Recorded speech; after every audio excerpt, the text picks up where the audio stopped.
October 25, 1415. A cold, wet morning in northern France. The field before us is nothing more than mud-thick, sucking treacherous mud. On one side, an exhausted English army, starving, sick, and outnumbered. On the other, the pride of French chivalry, thousands of armored knights ready to crush their enemy. What happens here will echo throughout centuries. It will be remembered as the day when mud and arrows broke steel, when the longbow brought kings to their knees, and when a young English king carved his name into legend. This is the Battle of Agincourt. To understand why English archers and French knights clashed on this muddy field, we must step back into the 100 Years' War. This was not one single war, but a long struggle, lasting more than a century. It began in 1337, as English kings claimed the throne of France, and French kings resisted with equal determination. Dynasties, feudal loyalties, and sheer ambition kept the conflict burning for generations. By the early 15th century, France was weak. The crown was divided, torn apart by civil war between two factions, the Armagnacs and the Burgundians. Meanwhile, across the Channel, a new king had risen in England. Henry V. Henry was only in his late 20s, but he was already determined, ambitious, and devout. He sought to unite his country and prove himself as both warrior and ruler. And so he turned to France not just for conquest, but for legitimacy. If he could win there, he would secure his throne at home. In August 1415, Henry V set sail with an army of around 12,000 men. His target was Harfleur, a key port in Normandy.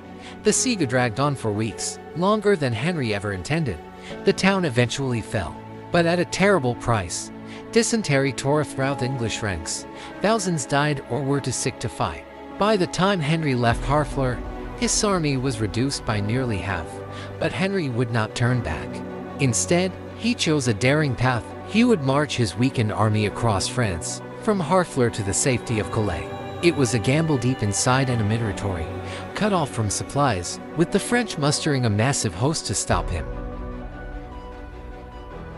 The French nobility were outraged. They saw in Henry's march an insult, a challenge to their honor. And so, they gathered in great numbers to block his path. Estimates vary, but the French may have had 20 to 30,000 men. They were the flower of French knighthood, heavily armored men-at-arms, noble lords, and mounted cavalry. Henry, in comparison, had perhaps 6,000. Only about 1,000 of these were knights and men-at-arms. The rest were longbowmen archers armed with the weapon that had already terrified France at battles like Crécy and Poitiers. By October 24th, the French finally moved to intercept Henry near a small village called Agincourt. The stage was set for one of the most unlikely victories in history. The land around Agincourt was farmland, flanked on both sides by dense woods. The battlefield itself was narrow, just wide enough to squeeze both armies in, and the weather had been merciless. Rain turned the freshly plowed fields into a quagmire of thick, sticky mud. Henry saw at once that this terrain could save him. The French, with their overwhelming numbers, would be forced into a cramped front line. Their heavy armor would drag them down in the mire. The king ranged his army carefully. In the center, his men-at-arms stood ready. On the flanks, thousands of archers planted sharp and wooden stakes in the ground, deadly obstacles against charging cavalry. The English line was thin, but well prepared. The French believed they would simply sweep it aside. They could not have been more wrong. Dawn broke on October 25th, St. Crispin's Day. The French army, confident and impatient, took hours to form their lines. The English, standing in silence, waited. Henry knew time was against him. His men were starving. His supplies were nearly gone. He needed the French to attack, and soon. At last, Henry gave the order. The English line advanced a few hundred yards, just within bow range, and then it began. A great storm of arrows darkened the sky. Tens of thousands of shafts whistled down into the French ranks. Armor was pierced. Horses fell screaming. Men toppled in the mud. The French cavalry surged forward, desperate to silence the archers, but mud sucked at their hooves. The sharpened stakes shattered their charge. Archers aimed for the gaps in armor, and the proud French knights collapsed before ever reaching the enemy. The first French attack was destroyed.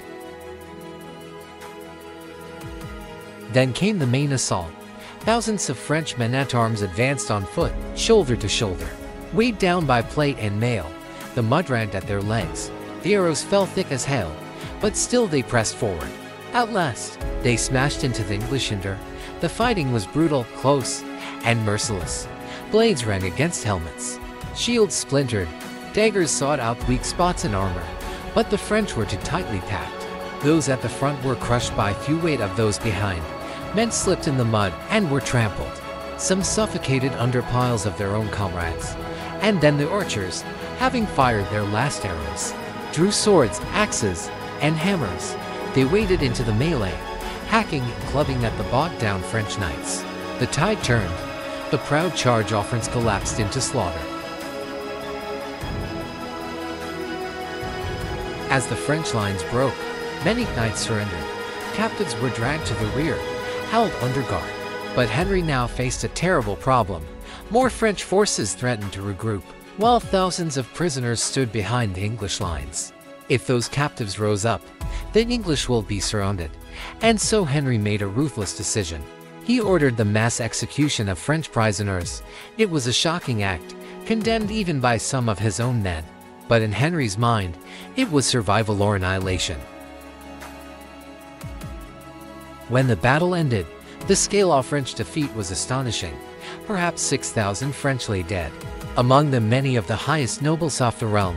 The Duke of Alencon, the Constable of France, the Duke of Brabant all cut down in the mud of Agincourt. The English, by contrast, lost only a few hundred. Exhausted but triumphant, Henry's men stood victorious against impossible odds. For Henry, Agincourt was more than a battlefield triumph. It was proof of divine favor. It made him a hero at home and a contender for the crown of France itself. The Battle of Agincourt entered legend. It was celebrated not just as a victory, but as a miracle and army of sick, starving men defeating the might of French nobility. Centuries later, William Shakespeare would immortalize it in his play Henry V. There, he placed in the king's mouth famous lines of the St. Crispin's Day speech, "We few, we happy few, we band of brothers." To this day, Agincourt is remembered as one of England's greatest military triumphs. A moment when courage, discipline, and Longbow reshaped the medieval world. The mud of Agincourt swallowed knights and princes, but it gave birth to legend.